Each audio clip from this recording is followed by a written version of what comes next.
Get ready. Three, two, one, start.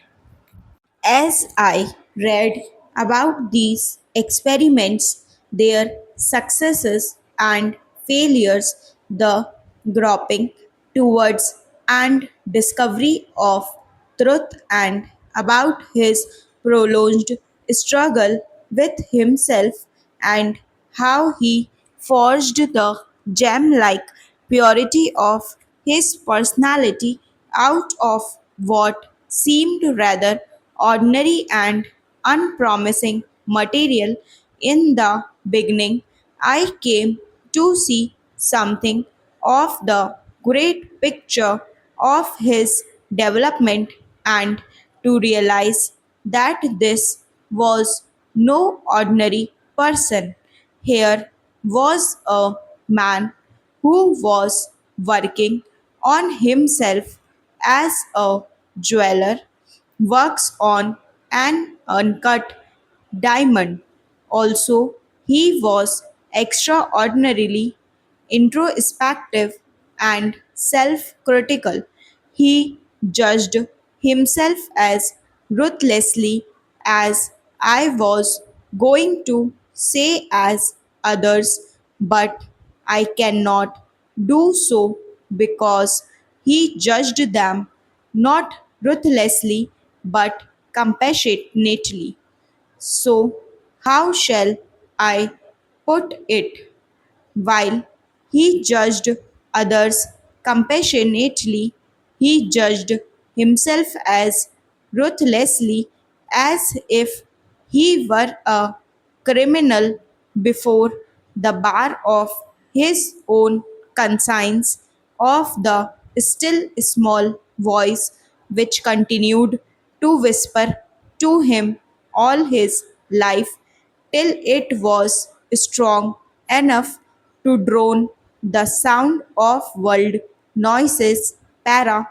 I thought of many of his great contemporaries, Tagore, Sapru, Nehru's, Patel, who were, so to speak, to the manner born of great families, usually with first class education and cut out for the role of leadership by their heredity, their environment, and their personality.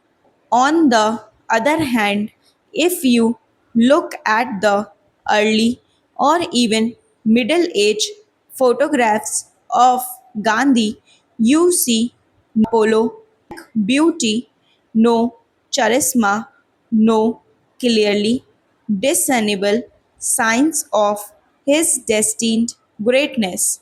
Even in his personal appearance, you see the miracle of the Spirit gradually permeating and transforming matter. The recruit in the ambulance corps of the Boer army, or the barrister who started practice in South Africa, might be anyone, but look at some of the photographs of his later years. I am thinking of one photograph in particular with a far away look in his eyes, as if talking with God, and the thoughtfulness, the composure, the compassion of Buddha in the face. What a difference! His whole life, as he said, was thus a continuous experiment in the search of truth. He was always seeking, always learning, always ready to learn, as he has pointed out in his preface to the India of my dream. I am not at all concerned with appearing to be consistent. My experiments in the political field are now known not only in India but to a certain extent to the civilized world. Para. In my search after truth, I have discovered many new ideas and learned many new things. Old as I am, I have no feeling that I have ceased to grow inwardly.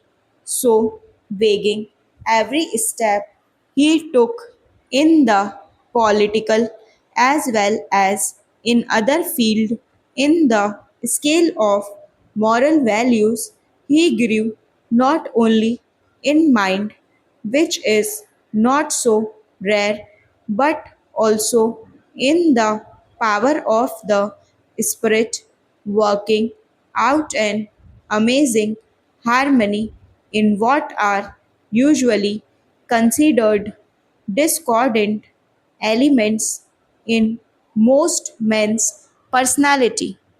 His main inspiration in life was God as he conceived him, but he realized early that after God, the source of power and inspiration for work lay in the people whose service was his life's highest ideal. He could not serve them fully unless he was able to identify himself with them completely to such an extent that they could irresistibly feel one with him. He attuned himself in his way of life to the deprived, the exploited, poorest the poor, and the the lowest, hungry, so the that they ignorant, may look the on him who as one of constituted themselves large and may feel majority no in the hesitation in country. opening their He had hearts to seen him. The that most of irrepressible the and well national beloved leaders dear Naidu in the did early once decades say with of her the great century humor that lived a it takes a life great which deal was, to keep as a rule, Bapu in quite poverty, cut but off no one can from the deny that life of he the ate, masses. dressed, They traveled, did not and lived speak as in an their ordinary poor languages villager or would dress like and managed them to or control live completely in the their urge to style seek and physical were comforts not and really carefully concerned cultivated the with their capacity of non problems possession. or their As moving days went and by, miserable I saw I condition. had to They throw were more overboard concerned many other with things the which I protection used of to their consider as individual mine, and and a time class came interests. when it Para. was a matter Gandhiji of changed positive joy all to that. give up A these man things, of the exploring the people, cause of he that equated joy. I himself found that with the if I people kept anything quietly, as my own, passionately, I had to sincerely, defend without it the against the fanfare whole world. claims Stop. which the later champions of the poor and the exploited have made fashionable. He deliberately reduced his standard of living to that of the poorest and the lowest so that they may look on him as one of themselves and may feel no hesitation in opening their hearts to him. The irrepressible and well beloved dear Naidu did once say with her great humor that it takes a great deal to keep Bapu in poverty, but no one can deny that he ate, dressed, travelled, and lived as an ordinary poor villager would and managed to control completely the urge to seek physical comforts and carefully cultivated the capacity of non possession. As days went by, I saw I had to throw overboard many other things which I used to consider as mine, and a time came when it was a matter of positive joy to give up these things. Exploring the cause of that joy, I found that if I kept anything as my own, I had to defend it against the whole world. Stop.